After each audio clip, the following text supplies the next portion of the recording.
हिंदू धर्म में एकादशी तिथि का विशेष महत्व माना जाता है, जो हर महीने में 2 आती हैं। 1 जुलाई को देवशयनी एकादशी है। मान्यता है इस एकादशी से भगवान विष्णु 4 महीनों के लिए अपनी योग निद्रा में चले जाते हैं, जिस कारण इन महीनों में किसी भी तरह के मांगलिक कार्य नहीं किए जाते। एकादशी व्रत भगवान विष्णु को समर्पित है। माना जाता है कि इस व्रत को रखने से सभी प्रकार की मनोकामनाएं पूर्ण होती हैं। जानिए देवशयनी एकादशी की व्रत कथा। व्रत कथा शुरू करने से पहले आप जल्दी से, जिन्होंने अभी तक मेरा चैनल सब्सक्राइब नहीं किया है, ये रेड कलर में सब्सक्राइब बटन है, उसे प्रेस कीजिए और भी मेरी नई वीडियोस देखने के लिए ये बेल आइकन को प्रेस कीजिए।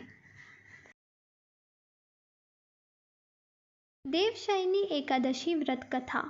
धर्मराज युधिष्ठिर ने कहा, हे केशव, आषाढ़ शुक्ल एकादशी का क्या नाम है?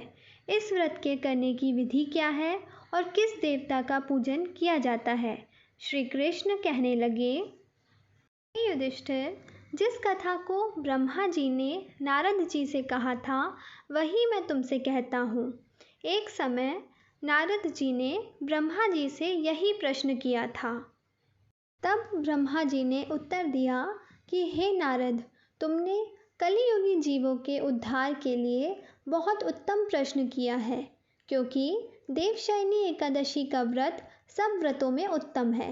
इस व्रत से समस्त पाप नष्ट हो जाते हैं और जो मनुष्य इस व्रत को नहीं करते वे नरकगामी होते हैं। इस व्रत को करने से भगवान विष्णु प्रसन्न होते हैं। इस एकादशी का नाम पद्मा है। अब मैं तुमसे एक पौराणिक कथा कहता हूँ, तुम मन लगाकर सुनो। सूर्यवंश में मांधाता नामक का एक चक्रवर्ती राजा हुआ, जो सत्यवादी और महान प्रतापी था। वह अपनी प्रजा का पुत्र की भांति पालन किया करता था। उसकी सारी प्रजा धन धान्य से भरपूर और सुखी थी। उसके राज्य में कभी अकाल नहीं पड़ता था। एक समय उस राजा के राज्य में 3 वर्ष तक वर्षा नहीं हुई और अकाल पड़ गया। प्रजा अन्न की कमी के कारण अत्यंत दुखी हो गई। अन्न के न होने से राज्य में यज्ञादि भी बंद हो गए। एक दिन प्रजा राजा के पास जाकर कहने लगी कि हे राजा, सारी प्रजा त्राही त्राही पुकार रही है, क्योंकि समस्त विश्व की सृष्टि का कारण वर्षा है। वर्षा के अभाव के कारण अकाल पड़ गया है और अकाल से प्रजा मर रही है। इसलिए हे राजन, ऐसा उपाय बताओ जिससे प्रजा का कष्ट दूर हो। राजा मांधाता कहने लगे कि आप लोग ठीक कह रहे हैं। वर्षा से ही अन्न उत्पन्न होता है और आप सभी लोग वर्षा न होने से अत्यंत दुखी हो गए हैं। मैं आप लोगों के दुखों को समझ सकता हूँ। ऐसा कहकर राजा कुछ सेना साथ लेकर वन की तरफ चल दिए। वह उन अनेक ऋषियों के आश्रम में भ्रमण करते हुए अंत में ब्रह्मा जी के पुत्र अंगिरा ऋषि के आश्रम में पहुँचे। वहाँ राजा ने घोड़े से उतरकर अंगिरा ऋषि को प्रणाम किया। मुनि ने राजा को आशीर्वाद देकर कुशल क्षेम के पश्चात उनसे आश्रम में आने का कारण पूछा। राजा ने हाथ जोड़कर विनती भाव से कहा कि हे भगवान, सब प्रकार से धर्म पालन करने पर भी मेरे राज्य में अकाल पड़ गया है। इससे प्रजा अत्यंत दुखी है। राजा के पापों के प्रभाव से ही प्रजा को कष्ट होता है, ऐसा शास्त्रों में कहा गया है। जब मैं धर्म अनुसार राज्य करता हूँ तो मेरे राज्य में अकाल कैसे पड़ गया, इसके कारण का मुझे अभी तक पता नहीं चल सका। अब मैं आपके पास इसी संदेह को निवृत्त कराने के लिए आया हूँ। कृपया करके मेरे इस संदेह को दूर कीजिए।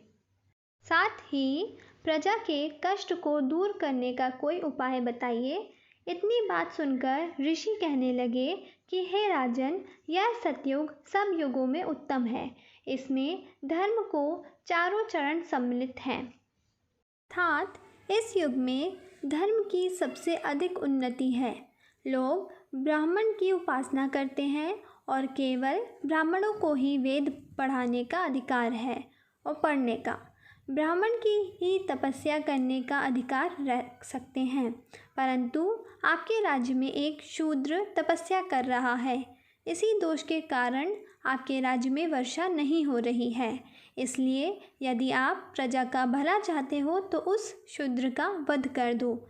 इस पर राजा कहने लगा कि महाराज, मैं उस निरपराध तपस्या करने वाले शूद्र को किस तरह मार सकता हूँ?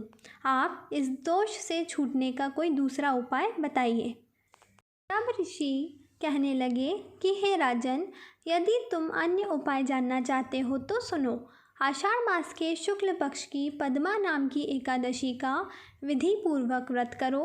व्रत के प्रभाव से तुम्हारे राज्य में वर्षा होगी और प्रजा सुख प्राप्त करेगी, क्योंकि इस एकादशी का व्रत सब सिद्धियों को देने वाला है, समस्त उपद्रवों को नाश करने वाला है। इस एकादशी का व्रत तुम प्रजा सेवक तथा मंत्रियों सहित करो। मुनि के इस वचन को सुनकर राजा अपने नगर को वापस आया और उसने विधि पूर्वक पद्मा एकादशी का व्रत किया। उस व्रत के प्रभाव से वर्षा हुई और प्रजा को सुख पहुंचा।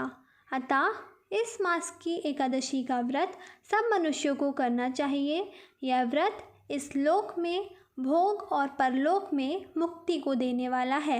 इस कथा को पढ़ने और सुनने से मनुष्य के समस्त पाप नाश को प्राप्त हो जाते हैं। बोलिए भगवान विष्णु की जय। आशा करती हूँ कि आपको ये कथा पसंद आई हो। दोस्तों, अभी तक अगर आपने चैनल सब्सक्राइब नहीं किया है तो प्लीज़ भक्तों की भक्ति में शक्ति सब्सक्राइब कीजिए, लाइक कीजिए, कमेंट कीजिए और शेयर कीजिए। जय माता दी।